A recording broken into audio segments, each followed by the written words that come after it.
Macau Blackbirds, official ng guest team sa PBA next conference. PBA trades nagsimula na, sasali na ba ang Barangay Ginebra? Tapos na nga ang All-Filipino Conference at nagsimula na yung paghahanda ng mga koponan para sa paparating na Commissioner's Cup. Nitong mga nakalipas nga na araw, una nang gumalaw ang Converge at Titan Ultra matapos silang magpalitan ng trade. At yung pinakapanalo nga sa trade na yan ay ang Converge dahil nakuha nila si The Beast. At tip of the iceberg pa nga lang yan dahil ayon sa mga nakalap nating impormasyon from legit source gaya ni Snow Badwa ay marami pang-araw trades na magaganap bago magsimula ang Commissioner's Cup.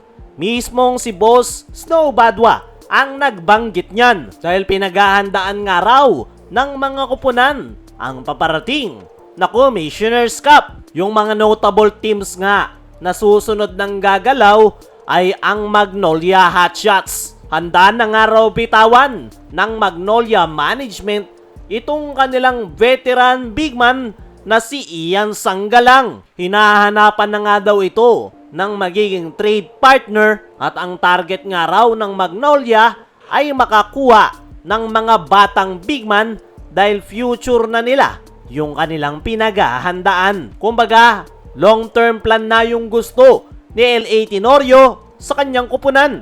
Kaya unti-unti na niyang dinidispatcha yung mga veterano. Ayon kay Snow Badwa ay kaapelyido daw ni Ian Sanggalang yung kanyang magiging kapalit. Ang iniisip nga ng karamihan ay si Luis Sanggalang.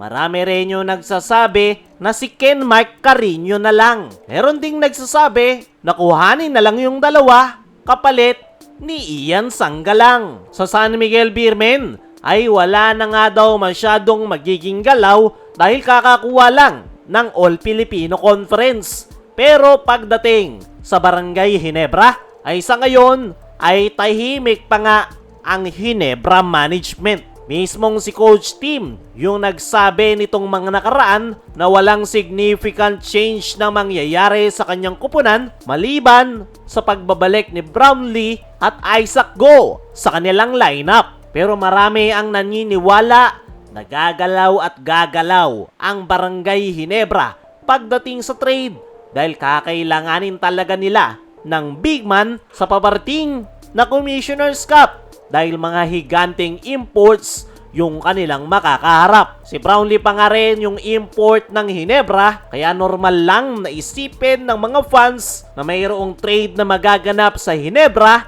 para kumuha ng bagong big man. Tapos na tayo sa SMC. Pagdating naman sa MVP group ay unang-unang araw gagalaw ay ang first runner-up nitong nakalipas na All-Filipino na TNT Tropang Giga. Mukhang desidido ng araw ang TNT na hugutin sa Blackwater Bossing si Cedric Bearfield. Originally, sa Meralco Bolts daw dapat ibabagsak si Bearfield pero dahil kinapos ang TNT sa finals ay mukhang maagawan pangaraw ang Meralco ng TNT kay Cedric Bearfield. At dahil dyan, hindi pa natin alam kung sino yung kukuhanin ng Meralco. Pero yung magandang balita sa Meralco ay maglalaro na sa kanila yung kanilang rookie na si Jason Brickman. Sa NLEX Road Warriors naman ay matunog na matunog yung pangalan ni JV Mocon. Kinabanggit yan ni Snow Badwa nitong mga nakaraan na ititrade